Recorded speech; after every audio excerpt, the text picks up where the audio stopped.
এই আগরবাতি থেকে দুর্গন্ধ কেন আসছে? বাবলু ভাই, এটি আগরবাতি ছিল না, আতশবাজি ছিল। কি? আপনি আমাকে আতশবাজি দিয়েছিলেন? আপনি কিন্তু ভালো করেননি ফাইজান ভাই। সরি বাবলু ভাই। বাচ্চারা, এই আতশবাজি নিয়ে খেলা করা ভালো নয়। এর কারণে তোমরা ক্ষতিগ্রস্ত হতে পারো।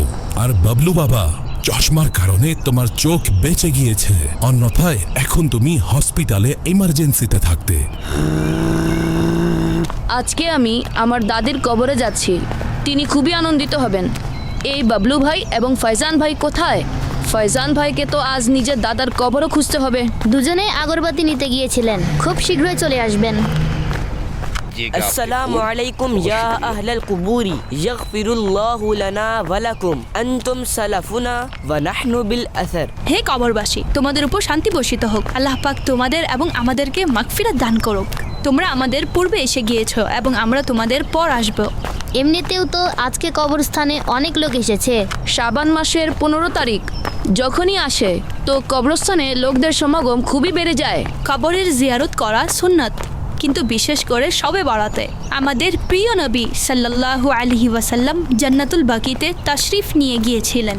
এই জন্যই শবে বরাতে মুসলমান কবরস্থানে আসে। এবং বন্ধুরা, এটি আমাদের সোসাইটির কবরস্থান, এই জন্য আমরা একে চলে এসেছি। যদি কবরস্থান দূরে থাকে তাহলে কোনো বড় মানুষের সাথে কবরস্থান যাওয়া উচিত। সরো সরো, সবাই সামনে থেকে সরে সরো। যাও। ইয়ে! এমন ফয়জান ভাই, এটি কোনো খেলার মাঠ নয় যেখানে আপনি রেস লাগাচ্ছেন। এবং কবরে পা রাখা বা কবর লঙ্ঘন করা, কবরে বসা বা কবরে পিঠ ঠেকানো গুনাহের কাজ। এবং ফরমানে আখিরি নবী সাল্লাল্লাহু আলাইহি ওয়াসাল্লাম হচ্ছে, তোমরা কবরের জিয়ারত করো, সেটি হলো দুনিয়ার প্রতি অনীহার কারণ এবং আখিরাতের স্মরণ করিয়ে দেয়। এখানে এসে আমাদের নিজেদের আখিরাতকে স্মরণ করা উচিত এবং খেলাধুলা থেকে আমাদের বিরত থাকা উচিত। আর বাবলু ভাই, আপনার ফেসের কি হয়েছে? হ্যাঁ, এটি ফয়জান ভাইয়ের দুষ্টমির ফলাফল। আমাকে আগরবাতির পরিবর্তে আতশবাজি জ্বালিয়ে দিয়েছে এবং সেটি আমার হাতে ফেটে গিয়েছে। তার কাছে আরো আতশবাজি আছে। ফয়জান ভাই, খেলাধুলা এবং বিনোদনের জন্য আতশবাজি জ্বালানো গুনাহের কাজ এবং টাকাও অপচয় হয়। আল্লাহ পাক আমাদেরকে ক্ষমা করুন। আমরা আগামীতে খেয়াল রাখবো গোলাম রাসূল ভাই। বন্ধুরা, আমার দাদির কবর পাশেই রয়েছে, প্রথমে আমরা সেখানে যাই। এবং আজকে আমার দাদার কবরও খুঁজতে হবে সবাইকে।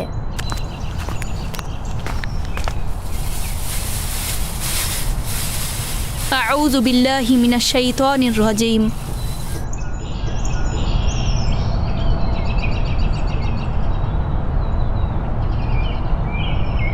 বাবলু ভাই, কবরের উপর আগরবাতি জ্বালাবেন না। যদি আগমনকারীদের জন্য সুগন্ধিময় করতে চান তাহলে কবরের পাশে খালি জায়গায় লাগাবেন। এবং মোমবাতিও নয় বাবলু ভাই। ও, এটি তো আমার জানাই ছিল না। চলুন ফয়জান ভাই, সমস্ত আগরবাতি সরিয়ে দেই। গোলাম রাসূল ভাই, এটা বলুন কবরস্থানে এসে আমাদেরকে কি করা উচিত? আমরা নিজের কোনো আত্মীয়ের কবরে যাব, অতঃপর পানির দ্বারা মাটিকে নরম করুন। কবরে বিভিন্ন ফুলের বৃক্ষ রোপণ করুন। কবরে পাতা দিন, যতক্ষণ পর্যন্ত এটি ভেজা থাকবে ততক্ষণ পর্যন্ত তাসবিহ অর্থাৎ আল্লাহ পাকের পবিত্রতা বর্ণনা করবে এবং তাদের তাসবিহ দ্বারা মৃত ব্যক্তি অন্তরে প্রশান্তি পায়। অতঃপর কোরআনে পাকের তেলাওয়াত করে কবরবাসীকে ইসালে সওয়াব করে দিন। অতঃপর তাদের জন্য দোয়ায়ে মাগফিরাত করুন। আমিন। হে আল্লাহ, ড্রোন চলে এসেছে, সবাই এখান থেকে পালাও। নোমান ভাই, পালাবেন না, থামুন। হে আল্লাহ, আমার গুনাহকে ক্ষমা করে দাও। নোমান ভাই, এটি শুধুমাত্র একটি মেশিন, এটির উপরে পানি নিক্ষেপ করুন, এখনই মাটিতে চলে আসবে। না ফয়জান ভাই, থামুন।